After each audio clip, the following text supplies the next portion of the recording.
Welcome back to another fun-filled show.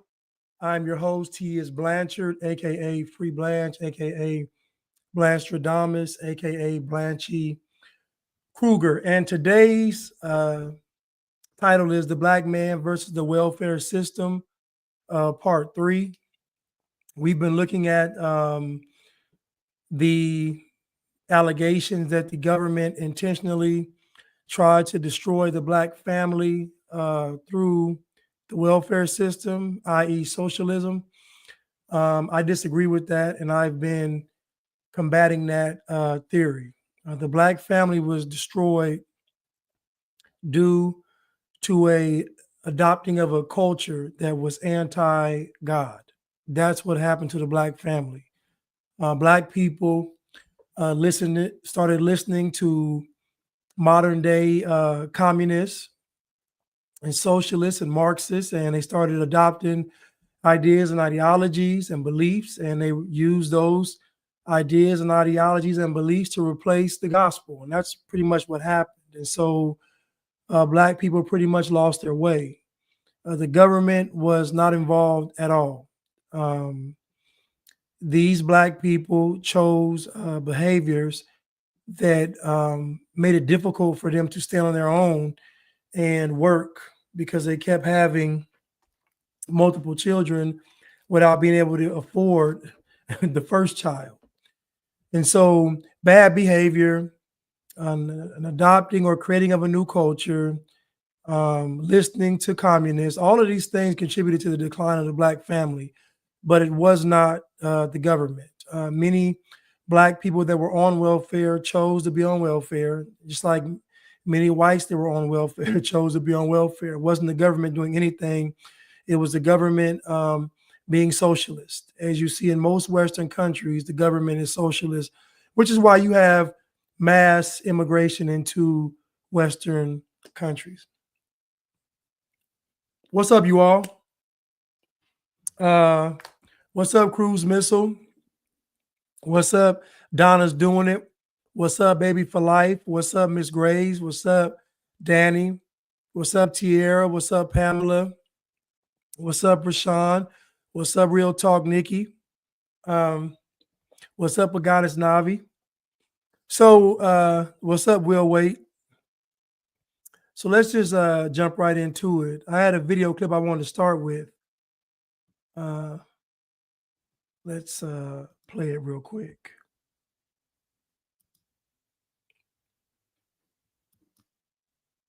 And all this shit like this. Look, this is like a whole nother country. Look, this is in Parkchester right there. Look, find me one place in America, nigga, where y'all niggas own all the stores in the neighborhood. Find me one place. So while y'all niggas is shooting up the blocks, look, so while you niggas is killing each other, shooting up the blocks and all that, niggas is opening up shops, nigga. You can come to the Bronx and you feel like you're in another country because they own the stores. Y'all niggas don't own shit. I hate that it's playing music, but he basically just showed you, I'm gonna take the sound off so we can look at it again. But he basically showed you, he said this is in, I'm assuming this is Parkchester, New York. I'm assuming it. And he's just showing you all of these stores owned by foreigners in areas where Black people live. So Black people are living in areas where they don't own anything. This mindset, again, we mentioned ideology, we mentioned culture. These things cause this. And so now when you go to the Black community, Black folks don't actually own anything.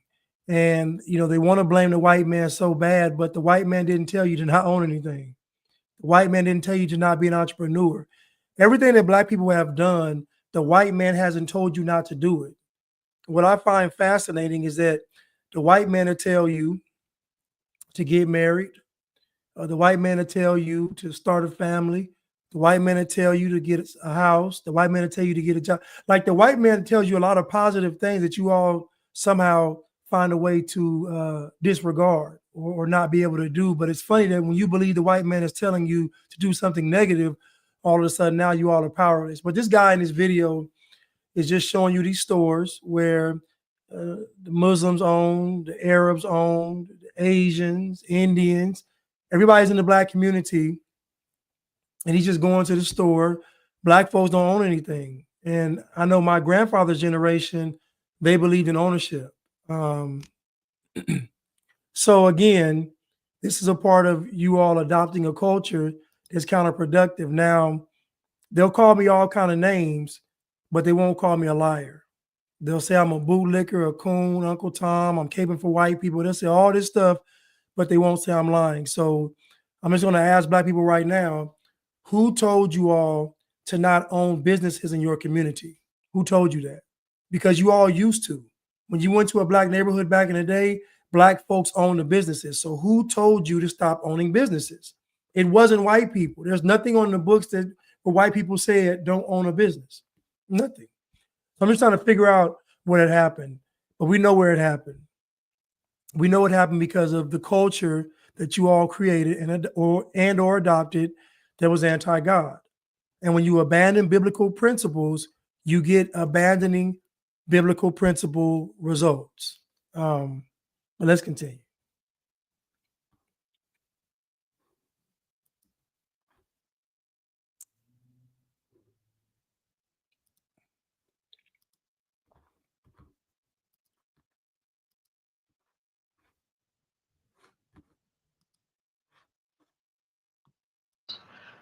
In the past, I was able to get you an emergency homemaker, and this seems to be a very bad month. They're completely filled up. But the woman says that's in charge of the referral says that she certainly will be having someone come out here as soon as possible. But I know that in the meantime, you can't afford to miss any more school. I really want to finish school and get back to work. This is my most important objective.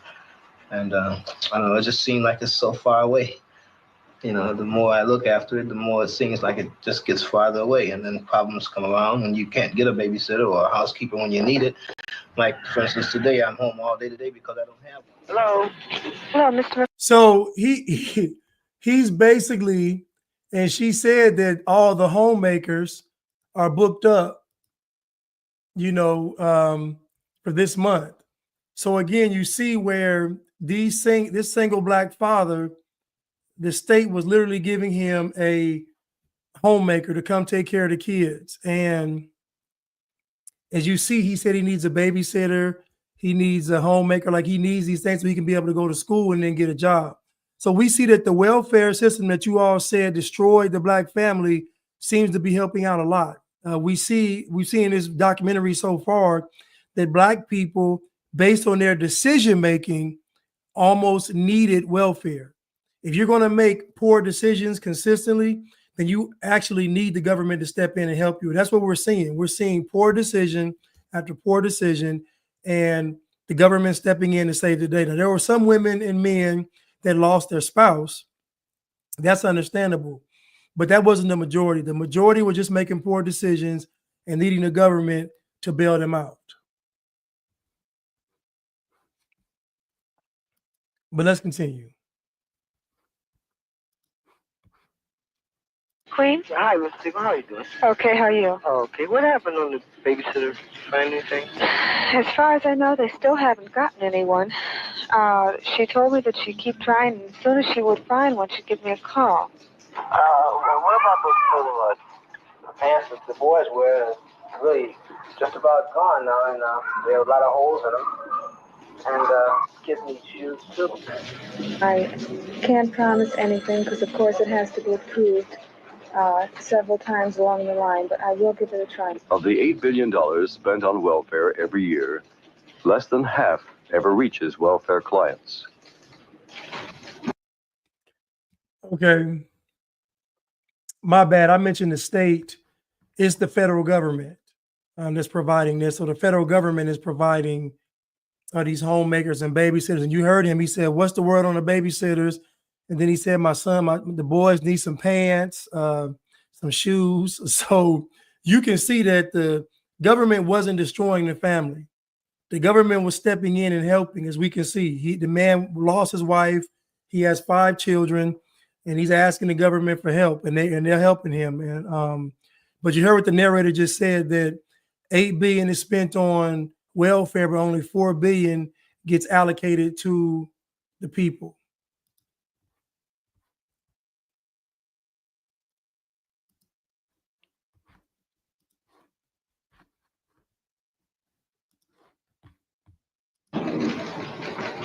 The welfare bureaucracy grinds extremely slowly. The total paperwork, the total number of approvals needed, the total number of departments that a request has to go through takes an awful long time. The most frustrating thing that I run across, and I feel is the reason why many social workers leave, is the fact that there is a volume of paperwork to do. There's a terrific bureaucratic structure through which every piece of paper must go through, making processes very long and drawn out, and there isn't the time to do the casework that one would actually like to do. Also, it takes an awful long time for a caseworker to get to know the system, the welfare system. I want you to notice that all the women they show are all married.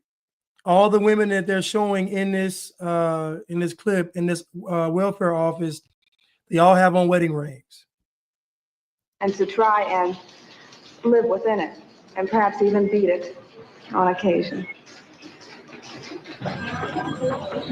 Boy, I think I'd rather work with people that did have the basic necessities of life. It would make it much simpler. They could feel worthwhile if they were given enough money to live on. I think since '62, the emphasis has been on providing services rather than just becoming an agency that provides the dole or, just the money that's needed. Eugene Burns is the welfare director of Cuyahoga County, which includes the city of Cleveland. With services that we're going into now, with the emergency service that we are providing, I think, which is a big improvement over what it was before, in addition to the regular casework services. The emphasis on services, not money for clients, has led Cleveland women like Louise Gaston into the welfare rights movement. She wants more money for welfare clients so that welfare children can grow up without a sense of deprivation. Now, you see how well-dressed this woman is. She has 9 children. That's one with 9 children. You see how well-dressed she is when they're going to church. They don't look impoverished. She's coming up out of a house. So again, a lot of nostalgia on welfare and poverty are quite skewed. It's a lot of cap. This is why I really question most history, because when you actually go back and watch and look, it's nothing how they said it was. And so this woman has 9 children, but they clean going to church.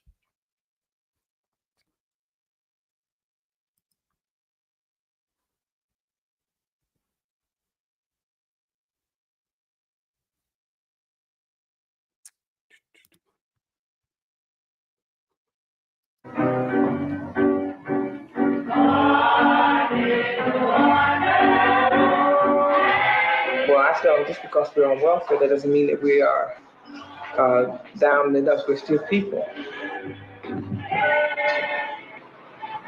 They still are fond of their father. My daughter, she doesn't care for him, but I try to teach her that after all, that still is her father. He takes him nowhere.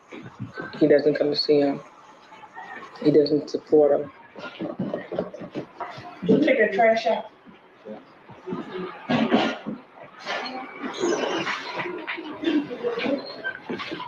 Single mother, multiple children, father's a deadbeat.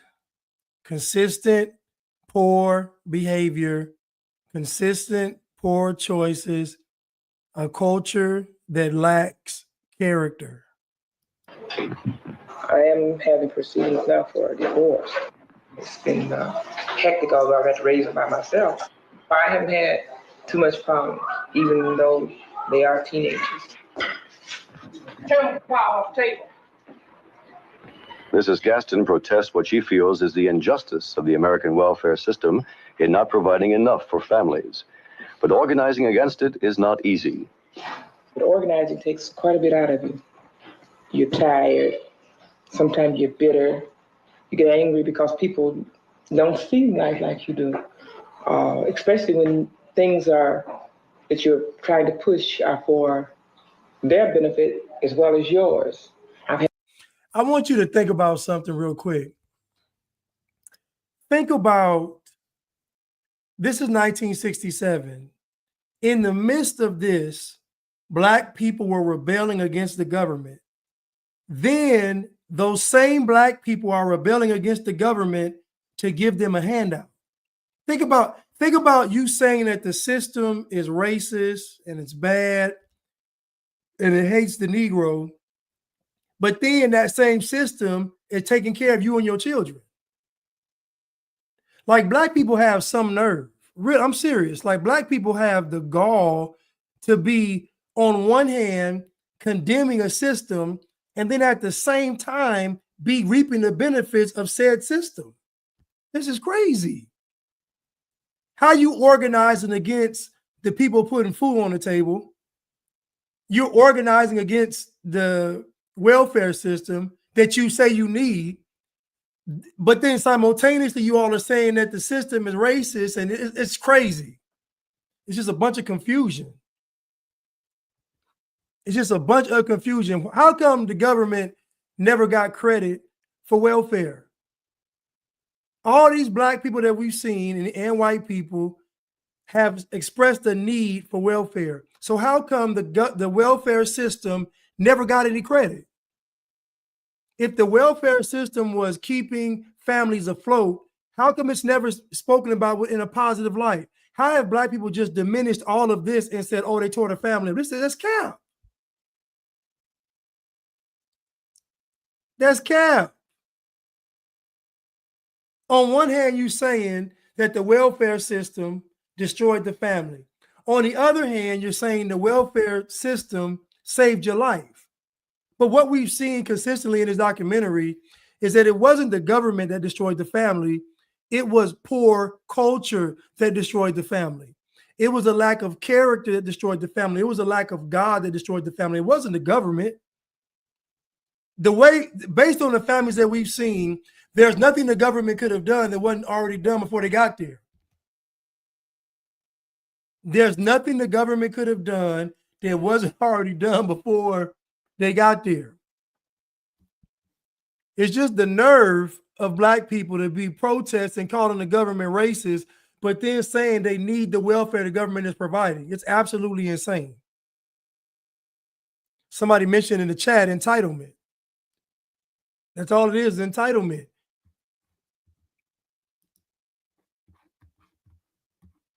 Had women slam the door in my face and tell me, well, whatever you're fighting for, if you get it, I'm going to get it anyway, so what am I going to get out and fight for? What am I going to get out and knock on doors for?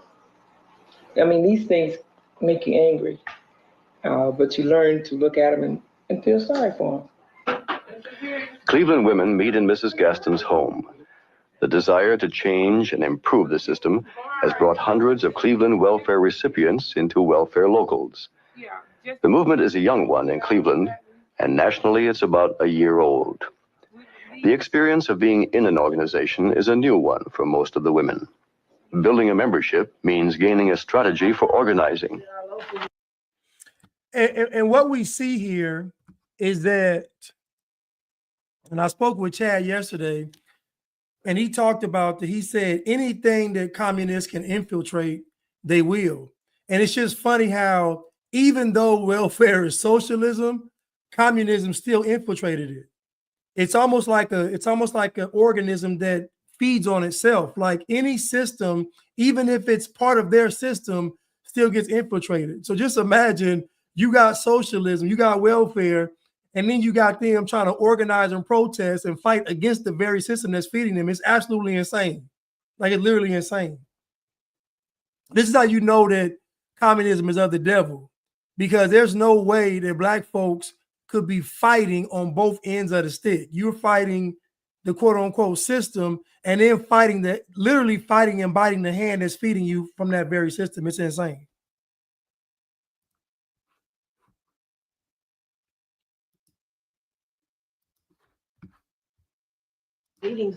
So I was under the impression, and I was told that no one person have to join a local to get any kind of help or aid from the local. That's what your group says. That's right. You don't have to. But all the other groups don't see it like you do. Because I brought it back to my group how you all felt, remember?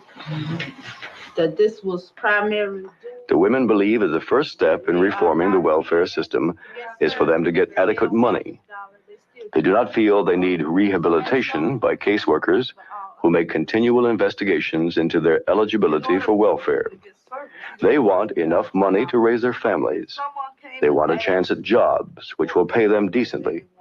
They want a share in making the decisions which affect their lives. $50 cut in their check, and you're going to tell them to give them you $1, and you'll see that their check is right. He said, yeah, if they want to get it raised, or if they want their money back. Now, this is what he said the National Coordinating Committee was supporting, and I'm in thorough disagreement with that. I think we went over this ground before, and I think we did agree that in terms of Cleveland organizing, that the denial of service wasn't to take place if a person didn't have their dues. Yeah, that was the understanding I think we all had. Paul Younger is a Protestant minister who has worked with the poor for a decade. The point is that we're trying to get folks from all over the city into our locals, and they'll be coming to the food stamp center. Again, you see the white Protestant liberal, he's been working with the Negro for 10 years, since 1957. But I just find it funny that these people have all the smoke for the welfare system, but not the men that abandon the families. They have all the, think about it, and I keep telling you all this, that Black people look at white people as God. Black people hold white people to the highest standard. If we look at this case right here, imagine these people organizing, doing all of this stuff to hold the welfare system accountable, i.e. the federal government. But if we flip it, they're not holding themselves accountable. They're not holding the men accountable. They're not holding their community accountable. They put all of the onus on the federal government, i.e. white people. And this has been the problem of Black people, is just no accountability. But you can't have accountability if you don't have character. What makes you accountable? What makes you account for your abilities? What makes you responsible? What makes you respond to your abilities is character. If you don't have character, then you're never going to succeed. It's just, you're not. If you don't have any character, you're going to be used by Satan. And so again, we see this cultural lack of character in the Black community when it comes to this whole welfare system. And again, today's title is The Black Man versus the Welfare System, Part 3.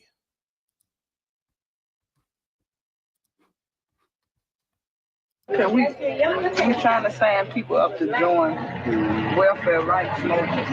And what's been happening is people on welfare for years have really been just mistreated. And now we're banding together to really get something going. We have locals already set up. And somebody will get in touch with you. I can't write it. I can print it. Okay, that's fine. You print it? Yes, you can print it.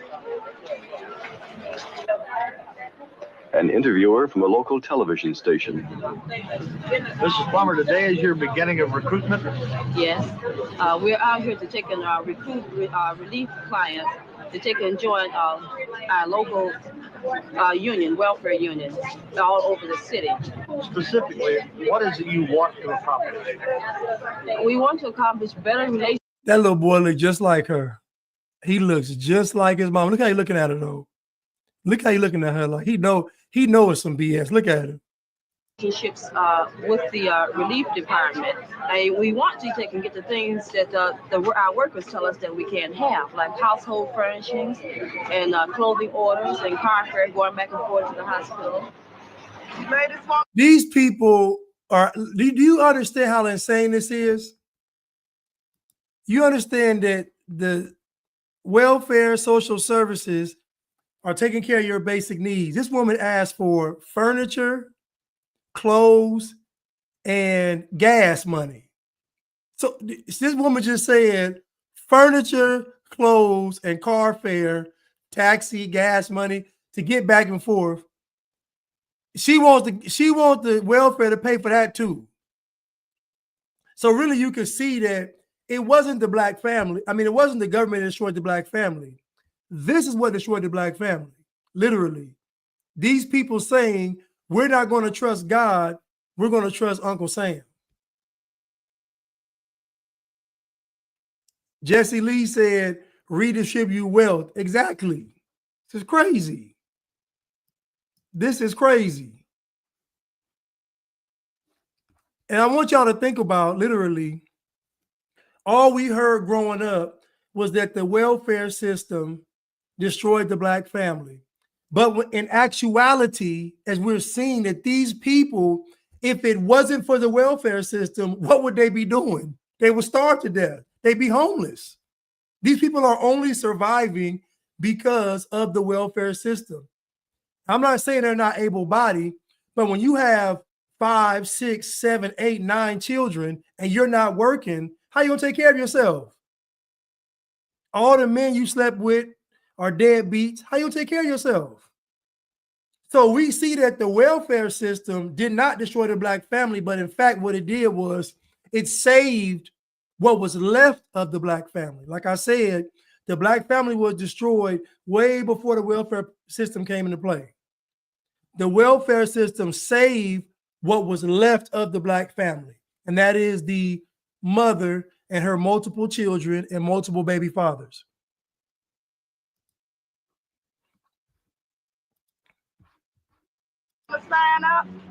Success in organizing is more than getting people to sign a piece of paper. It means creating an organization which can build effective pressure on welfare departments, which can deliver economic benefits to its members. And you know what's funny? You know what's funny? You notice how when black people say that something is a grift, it's usually when you're telling the truth. Have you noticed that black people never call it a grift when it's a lie? When Obama was lying all those years, black folks never called it a grift. When King was lying to black people and Elijah Muhammad was lying to black people and Marcus Garvey, black folks never called it a grift. Kamala Harris just ran for president. She lied the whole campaign. Black folks never said it was a grift. You notice that black people only call it a grift when you're telling the truth. It's never a grift when it's a lie. They've never said Umar Johnson is a grifter, even though he's the literal definition of a grifter. Taking all y'all money, living fat off of what you all donating to him, and still ain't built the school. He doing speaking engagements, making money. Y'all giving him money, and the school still ain't open. It's crazy, but he's not grifting. Black people only call you a grifter when you're telling the truth. But let's continue.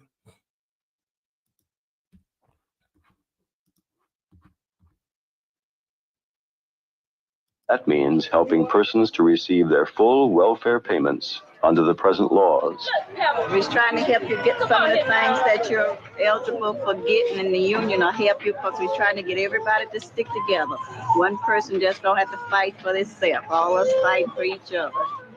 Welfare authorities in Washington disagree with the emphasis of welfare clients groups. Washington believes that rehabilitation through employment training will solve welfare problems. How is this to be done? The head of the Department of Social and Rehabilitation Services is Mary Switzer. I think you have to have it organized. You have to find ways to take care of the children. If the mother is reluctant to leave home with the children, you have to have increased daycare facilities. And you have to begin, in many ways, at a different level than you did with a handicapped person who may have had some schooling, even though they may have been out of the mainstream of life. I think you have to find the right kind of training with jobs at the end of it. And I think all elements in the community have to be involved in this employment problem. So you heard what she said. This was the goal that they were trying to push. You heard what she said. And at the end of all of this training and education and welfare, there should be a job at the end of it. The goal was never for you all to spend generations on welfare. The goal was for you to get these skills, get on your feet, and then get a job.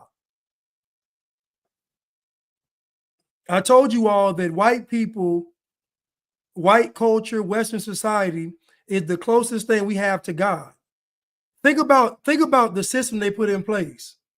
If you make poor decisions, if you fall on hard times, we're going to take care of you, get you on your feet, and get you back into the workforce. That's similar to the shepherd going out, leaving the flock and leaving the 99 to go get the one. Because let you all tell it that you all were the most disenfranchised and the most oppressed, and the government was taking its time to make sure they can get you back into the workforce so that you could be self-sufficient. But here you go, we see Black people fighting to stay on welfare and get more welfare. Black people fighting to stay on welfare and also staying to have less responsibilities.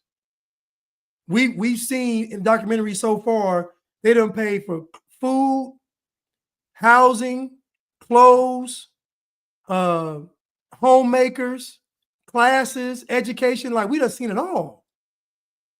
So to say that this system destroyed the Black family is a bold-faced lie. If it wasn't for this system, Black folks would have been falling off. Now, I'm not saying that all Black people were on welfare. I'm saying, but for the ones that were, they needed it because they weren't able to make good enough decisions in their life to be self-sufficient. They made poor decisions because they had poor character, so they needed welfare. But if you heard what she said, at the end of it, there needs to be a job. When these folks are protesting about this socialism, you notice they're not protesting about employment. They're not protesting about employment. They're protesting about services from the government. You never see these people protesting to be self-sufficient.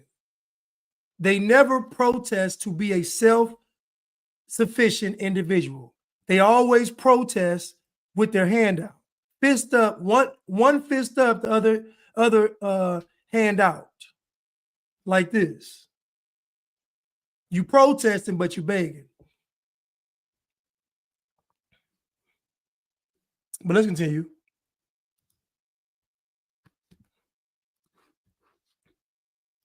We should encourage employment, not only with the end result of getting people not dependent upon public welfare or public assistance, but to help them, if there is a low welfare standard, adequately to supplement it. And this has been one of the chief failures, I think, of the administration of public welfare in this country. I think that it has been a great mistake to not allow and not to give the incentive to people to keep what they earn up to a point. Now, obviously, when they have a job that is going to be permanent and they are secure in it, then, of course, you wouldn't want them to be dependent on public welfare. But until they reach that point, what they earn, they ought to be encouraged to earn in order to supplement welfare payments, particularly where they're inadequate. So, again, they're trying to convince you that the welfare system destroyed the Black family. She's even advocating again for supplemental income. And basically, y'all are on welfare and you get to work. But I understand why the government wanted to caution on this, because you know and I know how people finesse the system. Folks that have a full-time job and still be on welfare. We see it today with people finessing the system. We see it. So again, this did not destroy the Black family at all. At all. These people have taken great measures to make sure that Black people were able to become self-sufficient.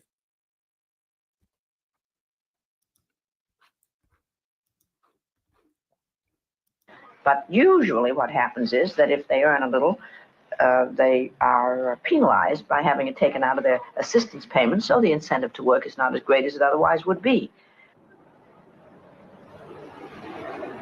Man, we are not going to allow you to work and get the welfare. So, of course, money will be taken out, man. You're not going to be able to work and get welfare. Sir puts her emphasis on the training programs and other services which will lead to the employment of welfare mothers. The welfare rights movement puts its emphasis on giving enough money to welfare clients to enable them to live decently. The form of the welfare grant is not considered as important as its size. Dr. George Wiley is a key organizer of the welfare rights movement. And we are finding across the country that there has been increasing discussion in high places of such things as the guaranteed annual income and other things that are supposed to be panaceas to solve the problems of the poor. Well, welfare was supposed to be a panacea 30 years ago. And all of those people who are poor today know that those kinds of easy solutions did not work. The thing that every welfare recipient knows is that there are 2 or 3 basic issues, and the welfare rights movement is beginning to articulate those issues loudly and clearly. That is that the most basic issue for a welfare recipient is enough money to feed and clothe and house the members of his family.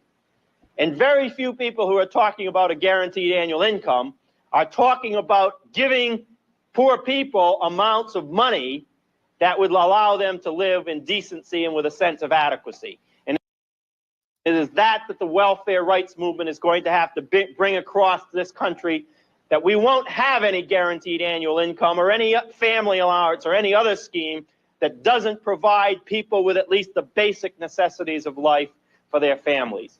And the second thing is that. So, I mean, you see this socialist right here. But you see what he's saying. He said the main thing is money. He's talking about a guaranteed annual income, universal basic income, guaranteed annual income. So basically, you're paying people to just exist. And that's never going to work, people. Listen, if someone is taking care of you for nothing, there is going to be a heavy cost attached to it. They get no benefit out of taking care of you for nothing. There's no benefit.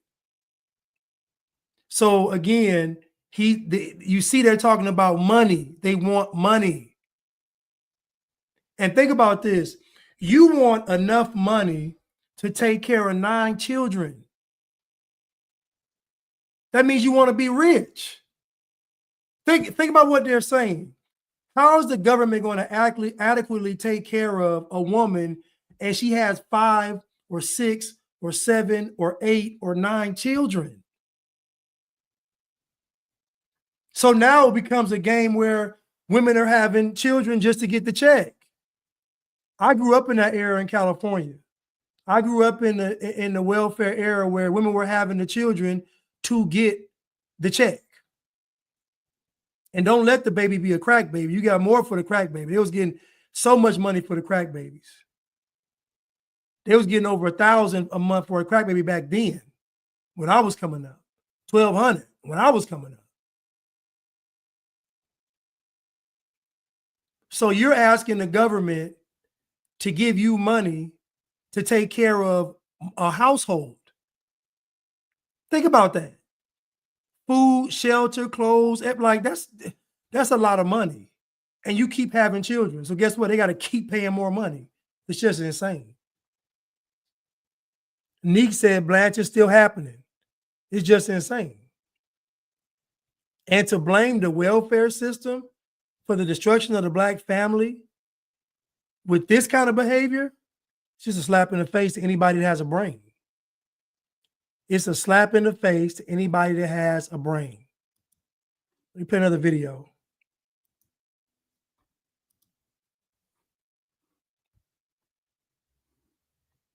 It is just a slap in the face.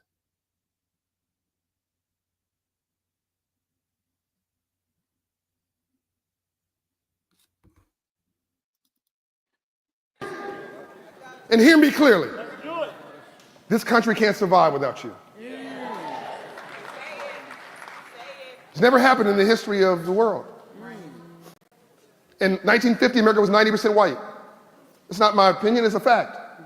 I'm not making a racial comment, it's math. So that means with Dr. King, Andrew Young, all these people, that was a miracle. It was moral. Today, America is 40% black and brown. Within 10 years, there'll be a majority of minorities. Baby boomers, all white, wealthy, and trying to go play golf at the same time. That's what's up right now. You got more people under age 18 and over 60, you have more people over 65 than under age 18. Those who are under 18 are black and brown. This economy is 70% consumer spending. 70. Not rich people. You. Car notes, rent, conference fees, small business, payroll, small things which you control. The largest economy on the planet, $30 trillion, and it can't survive without you. So here's what I've said. I've been in for. Now, look what he's telling these people. And I tell you all this all the time. When you are speaking to black people, you cannot speak to black people like this. This never works. All black people hear is that I'm special and white people are racist. That's all they hear. That's all they internalize. I'm special and white people are racist. So when he talks about what King did was a miracle, it was a miracle, but not for the reason he's talking about. It was a miracle that Dr. King was able to change the entire culture of a country, of a nation. It was a miracle that the civil rights movement was able to change the culture of the most powerful country in the world, and not for good. The whole premise behind the civil rights movement was false. It was a lie. The whole premise was that black people were oppressed. And people say, well, Blanche, it's true. So my question is, well, how did you get here then? If black people were so oppressed, how am I in front of this computer screen on July 24th, 2025?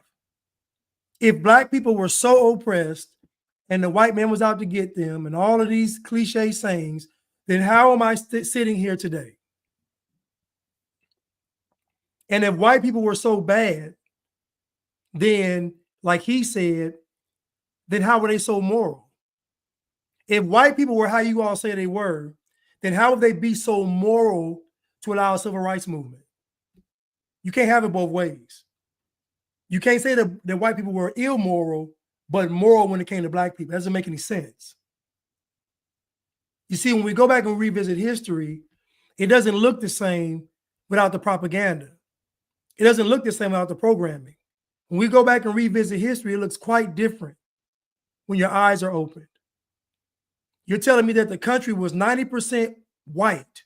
They had no incentive to allow a civil rights movement, but they did. And he just admitted it was because of morality. So that means that these evil, racist white people that y'all claim they were in their most racist times were the most moral. To allow 10% of the population to be backed by the federal government, to give the keys to the country to 10% of the population. And you're telling me that white people are bad? Put it this way. If the country was 90% black and 10% white, there would never be a such thing as welfare or socialism or civil rights. If the country was 90% black and 10% white, this wouldn't even be a discussion. Because you know and I know black folks wouldn't do it. Black folks wouldn't pass no civil rights for white people. Black folks wouldn't care about no welfare, no socialism, none of that. No humanitarianism, none of that. You all know that if black folks ran America, this country would look totally different than it does today. And most of you all will be migrating somewhere else. Now he's trying to make you believe that because you all are consumers you all account for, let's say, 1.5 trillion of that 30 plus trillion. Y'all account for 1.5 trillion of that 30 plus trillion. Here goes the beauty of it. They don't need you, black people. Joe Biden showed you the blueprint.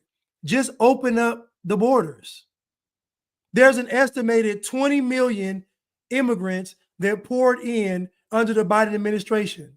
There's only 42 million black people. So in 4 years, they've matched your population by half. So that means in 4 more years, they're going to surpass you, or even 5 years, even 6 years. They don't need you, black people. You've already been replaced. And it's funny that you all got replaced by the very party that you all are loyal to and dedicated to.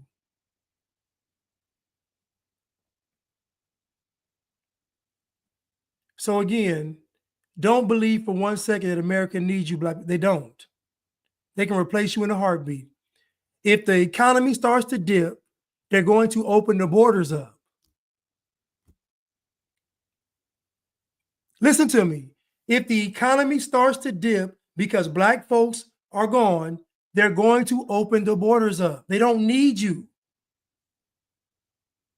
They don't need you, black people. They don't. This is why this messaging is so dangerous, because black people cannot see the forest through the trees. All they hear from this message is, I'm special and white people are racist. Let's continue. Fortunate, I've been at time, I've been at conferences, very conservative people. Here's what I say. It always survives the this test. They don't do this. I say, I think you know what I'm going to say. Here's what I have to say. I want every white person in here to be successful. That's number one thing I'm saying. Number two, there's not enough college-educated, successful white men to drive GDP, gross domestic product, for the next 20 years. It's mathematically impossible. So unless you want to be speaking Chinese, Mandarin in the next 20 years,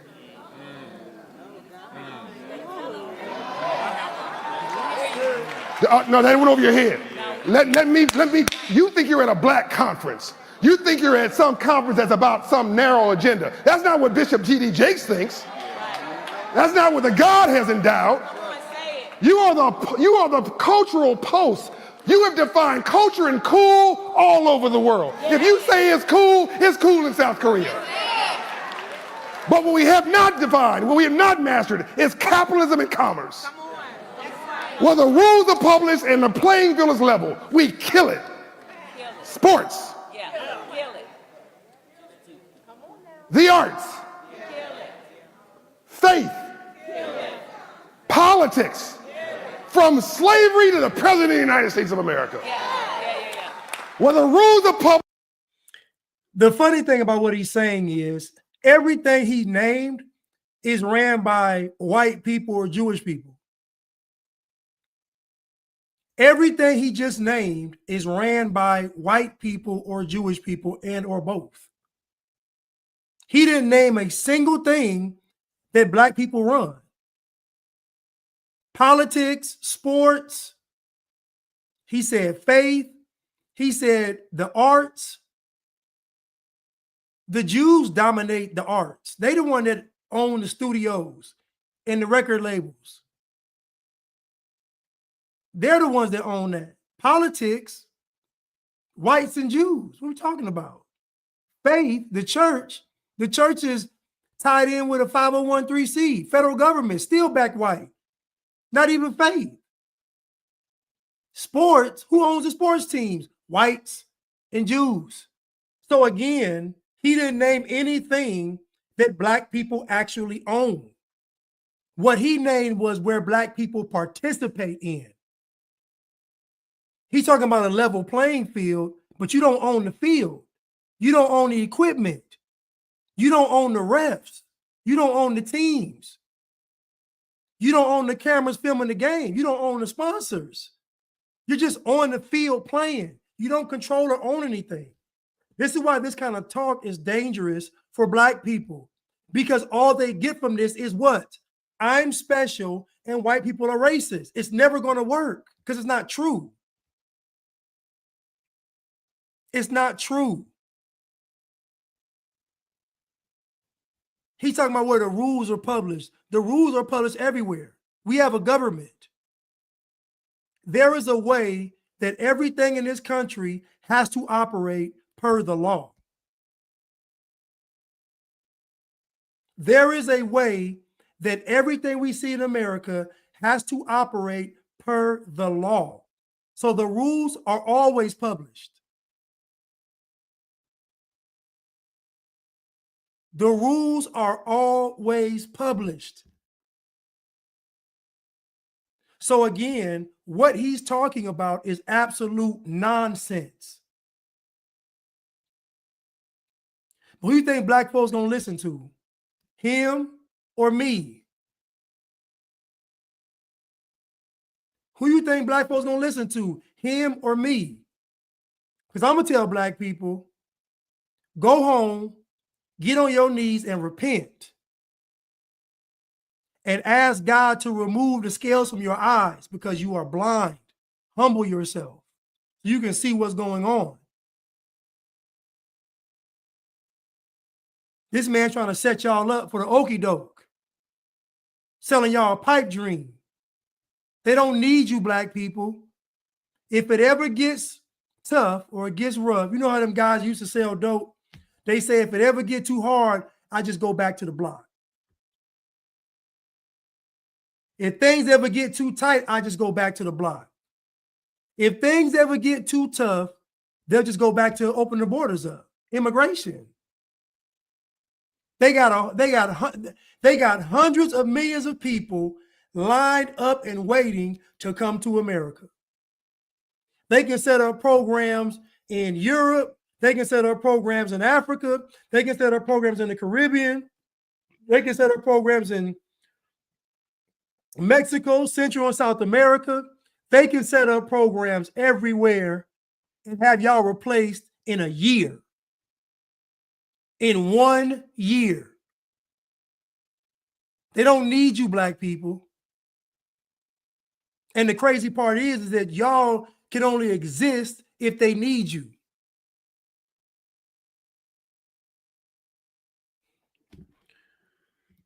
And the playing field is level, we kill it. No one gave us anything. We went and took it. Playing by the rules. Wishing everybody else well. So what happens if you turn your attention to capitalism and free enterprise? And you don't just say black lives matter, black capitalists matter.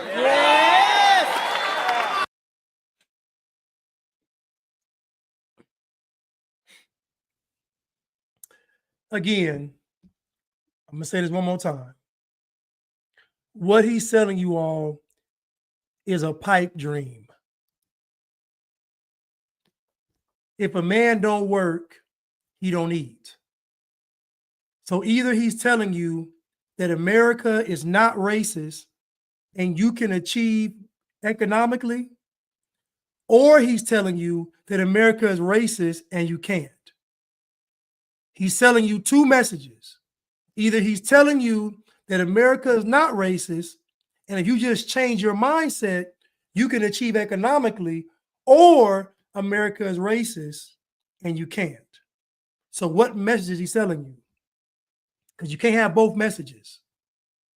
It sounds like to me he's telling you all that America is not racist. And if you change your mindset, you can succeed. That's what it sounds like. That's what it sounds like.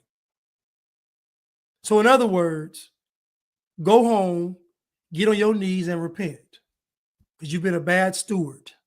You've been a bad student. You've been a bad follower of God's word. You've neglected the core things of existence, like family, like dedication to your country, your health, your body. These are things that you all have neglected to tend to, and we see the results. And we see the results.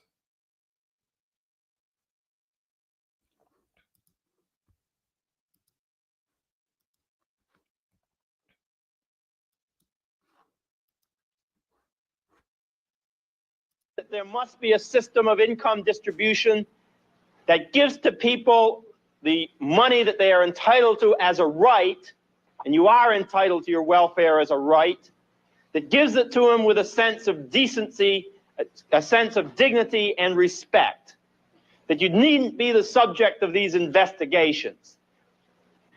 This June, the National Coordinating Committee has organized and set up a campaign with a very simple theme that every welfare recipient understands. And that is that welfare recipients are tired of waiting. We are tired of waiting for checks. We are tired of waiting for the little pittance that people give out. But it is going to be a campaign to demand more money now.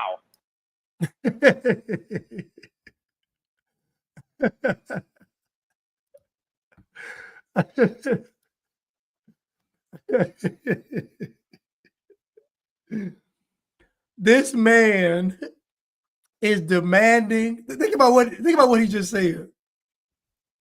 We are demanding that you take care of us. And we're demanding more money, and we want it now. And y'all are telling me that America's racist. Y'all are sitting up here, a room full of black folks, demanding the federal government give them more money to take care of their family. They lied to y'all. They lied. They said that the welfare system destroyed the black family, and it's a lie. Black folks organizing against the welfare system. Black people protesting against the welfare system for more money. Then now talking about that very system destroyed the family. Y'all begging that system for more money and then blaming it for destroying the family. It's absolutely insane. So what y'all are telling me is, according to you all's narrative is that the black woman chose money from the federal government over the man. But now we're seeing it wasn't even enough money. So you mean to tell me that the black woman chose pennies over the black man? You mean to tell me that the black woman chose to struggle on welfare over the black man? It don't even make any sense. You can't have it both ways. You cannot have it both ways. Black people protesting the welfare system to get more money. And then getting on TV now talking about that very system destroyed the family. I told you all, I have not listened to black people in 5 years. I stopped listening to black people 5 years ago. Maybe 4, almost 5. I stopped listening to black folks almost 5 years ago because I know more oftentimes than not, when a black person opens their mouth, they're lying. Either they're lying on purpose or they're lying from not having the right information. So either they're lying or they're wrong. We want more money now. We want more money now.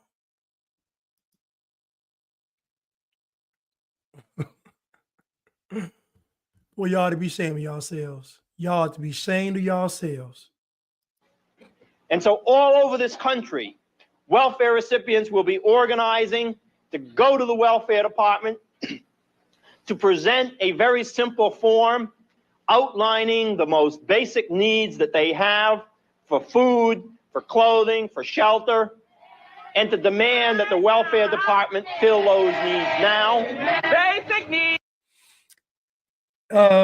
Tom Garrett says, no group is easier to manipulate than the group which identifies as a perpetual victim. And I agree.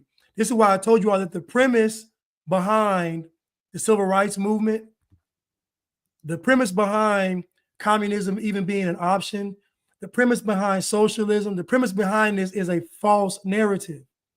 You were never oppressed. You were never a victim. Because the moment you believe that you are a victim and that you are oppressed, you're going to turn to man to save you. You're not going to turn to God. A person that believes in God is not going to go to God and say, God, I'm a victim, I'm oppressed. They're not. They're going to go to God with faith. They're going to go to God with faith. Like I said, black folks lost their way. They lost their way. Way before the 60s.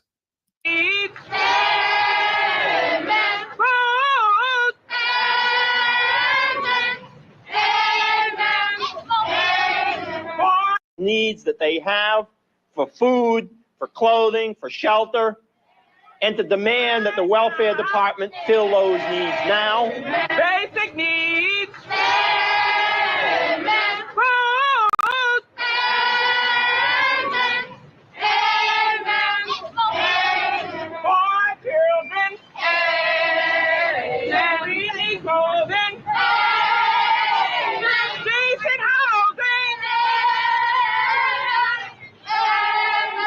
Working class sisters and the little children. On June 30th, welfare. The black man been weak. The black man being weak. Imagine y'all using a gospel song and turning it to sing about socialism. You saw that in that song? You saw where they combined socialism and Marxism and communism with the gospel? You saw that? You saw how they combined communism, socialism with the gospel. You just saw it. This is what destroyed the black family. This. Liberation theology destroyed the black family. Socialism, communism, the things that black people chose over God. That's what destroyed the black family. It wasn't the government. It wasn't the welfare system. It wasn't. Now you see how crack can come into the community and have the effect that it did. Because you see in 1967, the decay in the black community. So based on what you're seeing now, y'all shouldn't believe the government put crack into the neighborhoods. You shouldn't believe that. Because black folks lied about the government tearing the family up. So I'm going to assume black folks are lying about the government putting drugs into the community.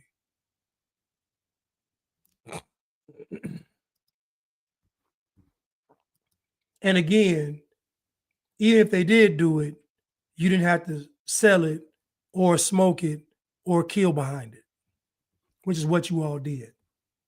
Their clients in Cleveland marched, along with welfare recipients in 40 other cities. They sought to build pressure on local welfare departments to give more money to clients.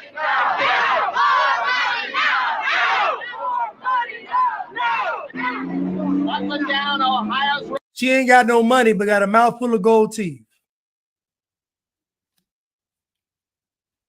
Y'all have money coming from the federal government and coming from the state. Y'all had money coming from the federal government and coming from the state. Somebody destroyed the black family. You crazy. The whole country behind y'all getting back on your feet and getting a job. Y'all were the ones that said y'all want to have multiple babies and lay up. Y'all came up with that, not the white people. Y'all did. The kings and the queens. This is a history lesson. It tells you how you got where you are, and it ain't nowhere. Okay? Up and down Ohio's roads, up and down we go. All we get's the run around, the state gets all the dough. Pity the kids on ABC, how can they stay in line when welfare checks are smaller than in 1959? Oh, up and down Ohio's roads, up and down we go. All we get's the run around, the state gets all the dough. We are walking. There go the white liberal. There go the liberal right there leading the charge. Now, if I'd have walked on that street and said, listen, y'all, get a job, they would have jumped me. Thank you, Top Herc. Who was babysitting? Think about it now. So that means Somebody got to take care of them kids, so you got to go out there and protest. See, when you go and revisit history, it ain't the same. You realize you've been lied to, you've been had, you've been hoodwinked, you've been led astray, you've been run amok.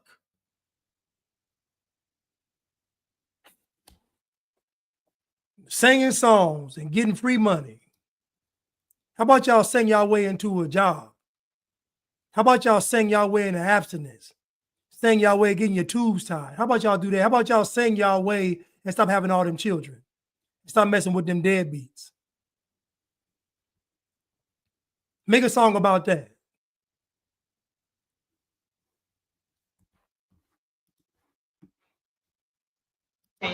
Or more money now and basic needs now. Our checks are too small to buy essential clothing and household items. We call on county welfare to write a special orders to meet these needs now, because our rent and utility allowance is too small to rent our families decent, adequate housing or pay our utility bills. We call on the state welfare department to raise the standards for rent and utilities now, because our children cannot live decently on 83 cents of a bare minimum, or what it cost in December of 1965.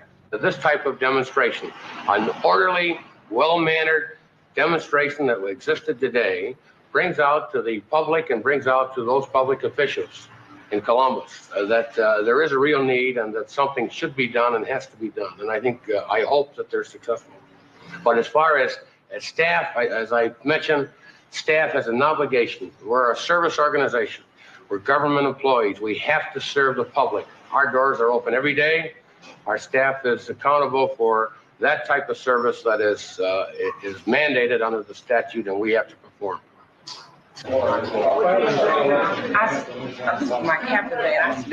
All you see is white people advocating for black people. That's all you see. It's black people begging them for money, food, clothes, and shelter, and white people giving it to them. At the same time, calling them racist. At the same time, claiming to be oppressed. At the same time, talking bad about white people, and then going to those same white people, begging and them giving it to you. But you want to convince me that white people were so racist and immoral. The history of this country does not prove what you all are saying. And you can talk about slavery, but slavery is a human phenomenon, not a white phenomenon. That is a condition of human beings. And I'm gonna be honest with you, most people volunteer for slavery. Most people volunteer for slavery. You mean to tell me it's 20 slave captures? Think about the Arab slave trade. It's thousands of African slaves and maybe 50 Arabs walking across the hot desert and dying. And not one time thinking, maybe we should just go ahead and revolt.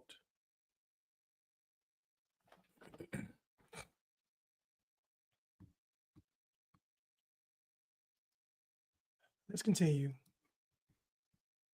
Down on that thing, turn the Well, we can get the casework staff on it and just see what, who are eligible and what. Mr. Gaston. Brent Gaston, will you come over here?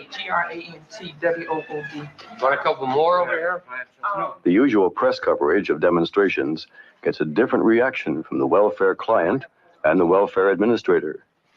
I want you two to hang on to this together as if you're handling it. Well, I can't hand, I only hand what I. No, this is for all of it. You're representing all of them for the moment. We got other pictures. Well, if that's all right with the rest of you. I'm sure it's all right. Is it okay? They're all smiling, so it must be all right. Get them fairly close together. You smile a little bit. Come on, smile. Miss Gaston, I want you to grab her over them too. You're giving it small. Look at her, don't look at me. Don't put it in front of my face, though. Let your spring closer together, please. That's it. And smile a little. Look right up at him. All right. Oh, that's it. Let's give him a big smile. All right. Your picture being a paper, you want to smile. Now look at this. She want to look mad at the white man, and it's the same white man trying to help her. I told y'all, it is a cultural lack of character. She trying to mug this white man, trying to look mean at this white man, and this white man is literally advocating for her. It's crazy. It is a cultural lack of character. I told you all this, that black people lost the honor a long time ago.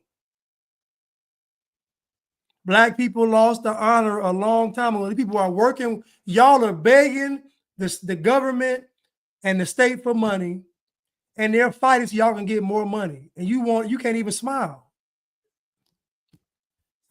It's unacceptable.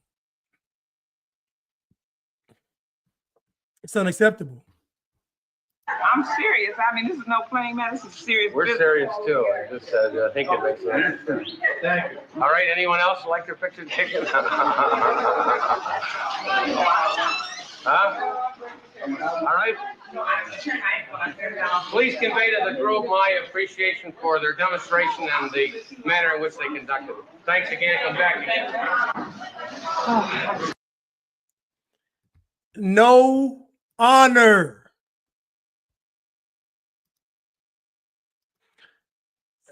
Thank you, Cruise Missile, for the super stick. I'm not leaving y'all. I want to get in the habit of giving these stickers while the show is still going. Thank you, Cruise Missile, for this super sticker. I really appreciate it. Thank you so much. Always supporting.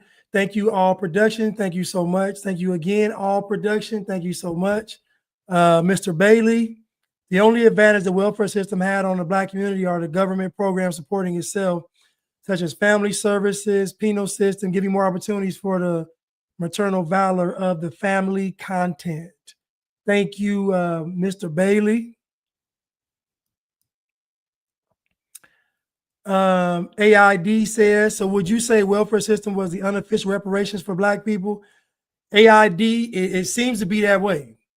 It seems to be, because for you to keep having more children and getting more money from the government, I don't know what you call it. I don't know what you call it. And then be able to protest and get more money, I don't know what you call it. All Productions, thank you so much again for the super sticker.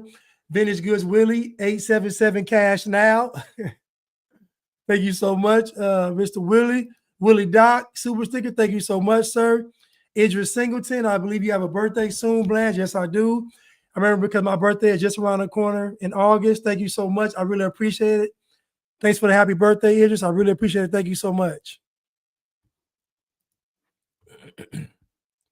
Thank y'all so much. But let's continue. I want him to take a bath and go to bed. Complaints were filed and hearings conducted throughout the summer of 1967 to bring welfare payments up to the highest possible level. So they brought welfare payments up to the highest possible level.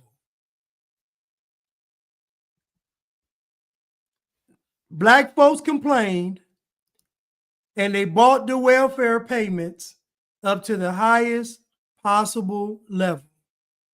See, when you go back in history, what you're going to find is that everything that Black people asked for, white people gave it to them. Everything that Black people asked for, white people gave it to them. And not one time have you heard Black people say thank you. Not one time. If we go back throughout history, white people have given Black people everything they've asked for. And not one time have Black folks said thank you. It is a cultural lack of character, and it's no honor. It is a culture of no, it is a people of no honor. It is a cultural lack of character. It's disgusting.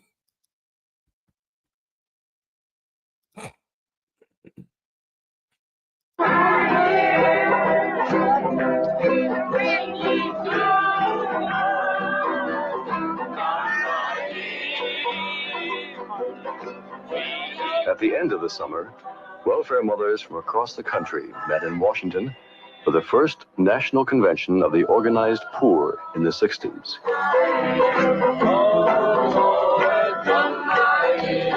We need money,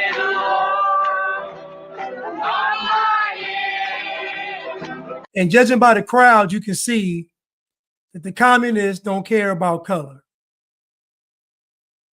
The communists don't care about skin color. You see everybody in the crowd for the poor people. A bill had passed the House of Representatives which would freeze the welfare rolls at the 1967. Here they singing, "We need money, Lord. We need money, Lord." Don't blame white folks. Don't blame white people. I told y'all that black people, we seeing it, they took communism and socialism and all the isms and they combined it with the word of God. They created a new religion. It's sacrilege, it's blasphemy. They're using socialism terms, communist terms, and making them gospel songs. That's what destroyed the family, not the welfare system. Black people destroyed the black family on purpose because they purposefully turned their back on God. Let's continue. Level would increase employment training in other services and would compel women with children to leave their homes to work under threat that their assistance would be cut off. They came to lobby, but less than half a dozen officials consented to see them. and they won't meet with us and talk to us about our problems. They locked the doors. They locked the doors when we came up here on the steps, but it's our building. George Wiley was one of the speakers. This man just said they locked the doors, but it's our building, as if y'all are paying taxes. Y'all are what the tax, it ain't your building. It's the taxpayers' building. It ain't your building. The taxpayer taking care of you. It's not your building. It's the taxpayers' building. Y'all are recipients.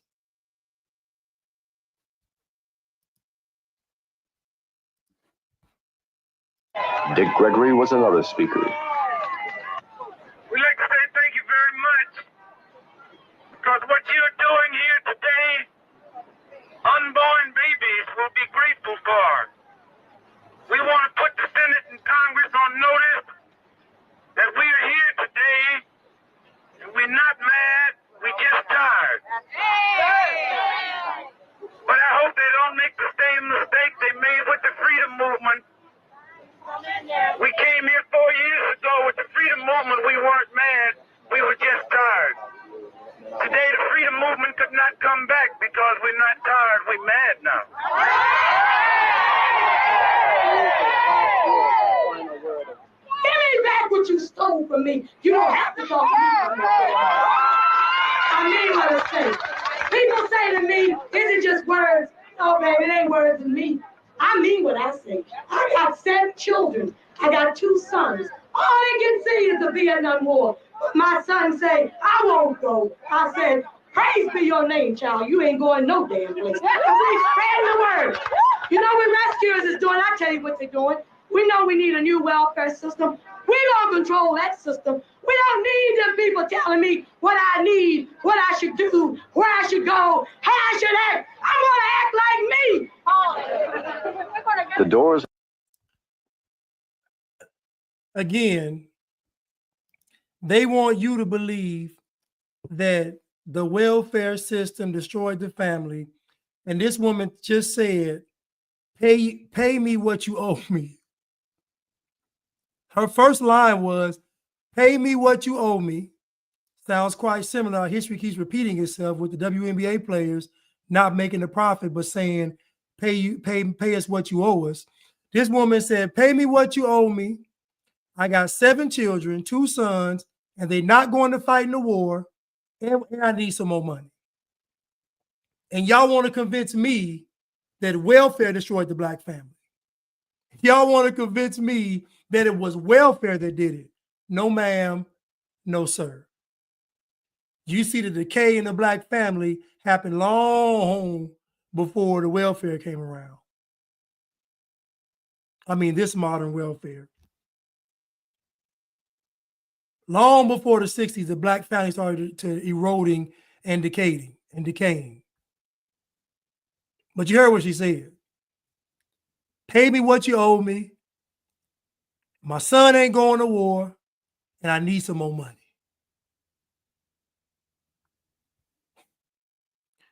But America's racist. Okay.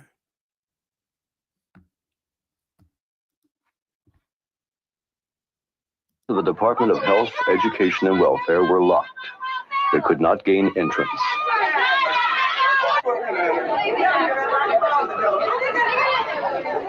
Now, Dick Gregory just said they wasn't mad, but you see them bum rushing the door, though. Now, Dick Gregory said they're not mad, but you see them, they're not orderly. They're not walking in a single file line. They're not speaking pleasant. They hollering and screaming, trying to bum rush the door. But they're not mad. I would hate to see them mad. If this ain't mad, I would hate to see them mad. I wish I had some gas. I wish I had some tear gas. Okay. You heard what she said? I wish I had some tear gas. I wish I had some tear gas. Violent, giving out threats. But you're begging for money, though. I had some tear gas. Lock them in. Lock them in. Where's time that? They did get into a few congressional offices, but at least in one instance, the reception was somewhat less than friendly. What we got to have. We're going to tell him. He's not going to tell us. And today... But they really are under the wrong impression about this whole thing. They think it's a black power thing, but it's not a black power. Everything is what is black power. We don't want black power. Hell, you mean you're black? A black power advocate tried to capitalize on the dilemma of welfare recipients. It doesn't matter whether it's black power or white power. It's just as many white people. You know, it doesn't make any difference whether it's white or power. You know what power is? The only thing I'm worried about is my welfare check being cut off, and I don't want it. And I don't want it. If I decide to have another child, I don't want them to take my child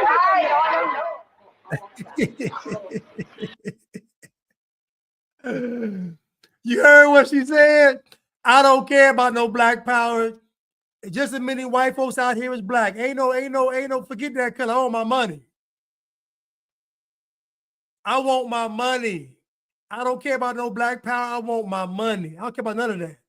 I want to be able to have another child and get some more money. You heard what she said. I don't want my child to take it away. I want the check. Forget that black power talk. Now you mean to tell me y'all mad at January the 6th, but these folks done stormed the congressional hearings. You heard what he said. They broke in because they locked the door. So they broke into the congressional hearings. A little welfare January 6th, the welfare version. January 6th, the welfare version.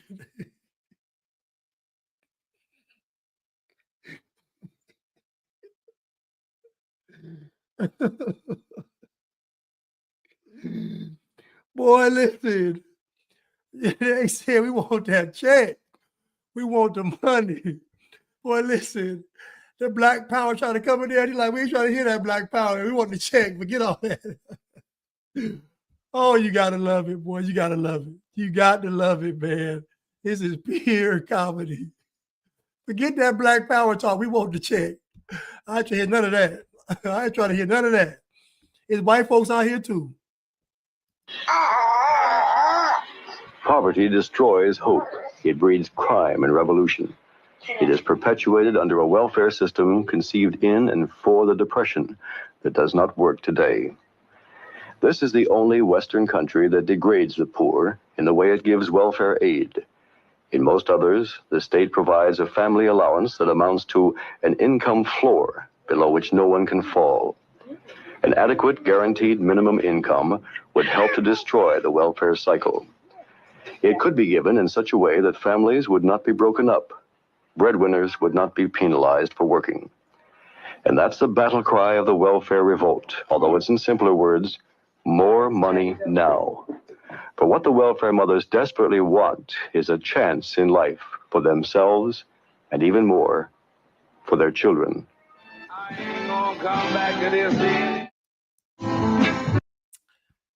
Well, I hope y'all enjoyed this 3-part series. And I hope we learned something.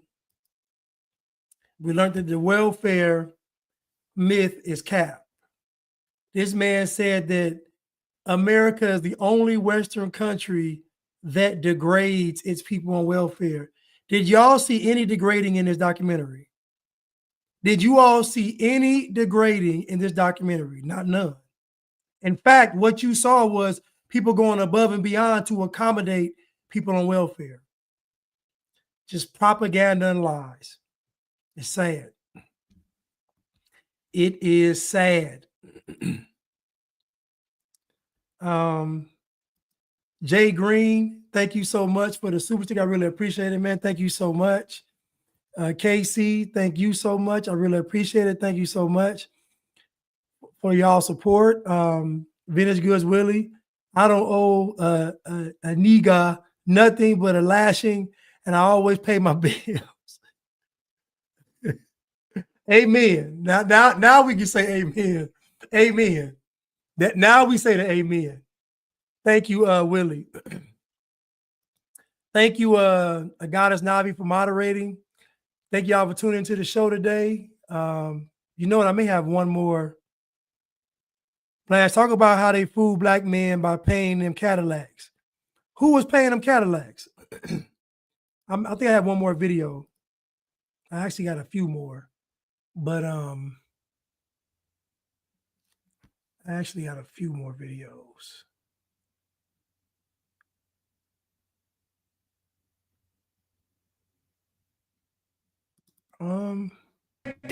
Immediately. We saw that one.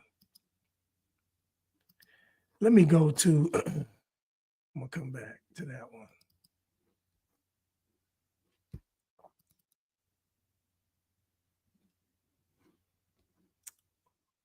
I'm gonna come back to that one.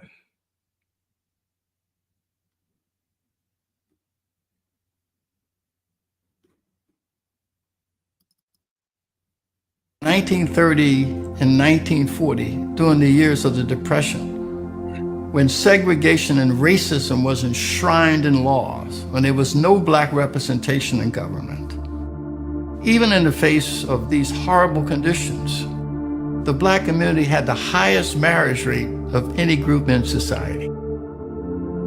Our institutions served as an anchor for us. And so therefore, elderly people could walk in their neighborhood without fear of being assaulted by their grandchildren. Our business formation rate was high then. If we were able to accomplish the building of hospitals, dental schools, hotels, movie theaters, vaudeville theaters, if we were able to accomplish this, if we were able to accomplish this, then what's the problem now? I'll tell you. Because the foundation of the belief is false. If America was racist, you all wouldn't be able to do all those things. That's what folks aren't getting. If America was truly racist, you wouldn't be able to do it. If America was systemically racist, that would mean that every black person would share the same experience because that is a system. You can go to Walmart in New York. You can go to Walmart in California. They look the same. All the Walmarts look the same. You go to McDonald's with a few variations, maybe a playground. McDonald's look the same. When we talk about a system, they all look the same. So if America was truly systemically racist, then the experience of black folks would be the same around the country. And it's not.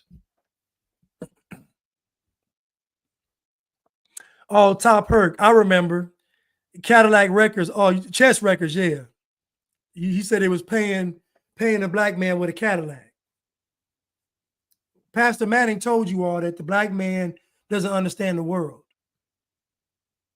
He doesn't understand the world because he never built anything. That's what he says. And as we see, black men and black people still begging all these years later. What's up, that girl, Casey? What's going on? But anyway, I want to thank y'all for tuning in, and hope y'all enjoyed the 3-part series of the black man versus the welfare system. So now hopefully these myths can be dispelled, and that the black man was not forced out of the home. The black man was not forced out of the home. The black man chose to leave, and he chose to leave because he chose not to lead. Make that into a t-shirt. Lead over leave. The black man didn't want to be responsible. So as the black woman kept having more children, the black man was right alongside of her, or literally inside of her, making sure that she had those children. So the welfare system did not destroy the black family. What the welfare system did was offer what was left of the black family a chance. The welfare system offered what was left of the black family a chance, because the black family started to decay long before the late 60s. I told you all it was culture. It was culture. It was a cultural lack of character, and a lack of honor amongst the people. So when it came to the black man versus the welfare system, the black man lost, not because he was forced out of the home, and not because the black woman chose to put him out, but because he chose not to be who God called him to be, and that is the head of the household. Listen, I love you all, and I will see you all on Saturday. Thank y'all so much.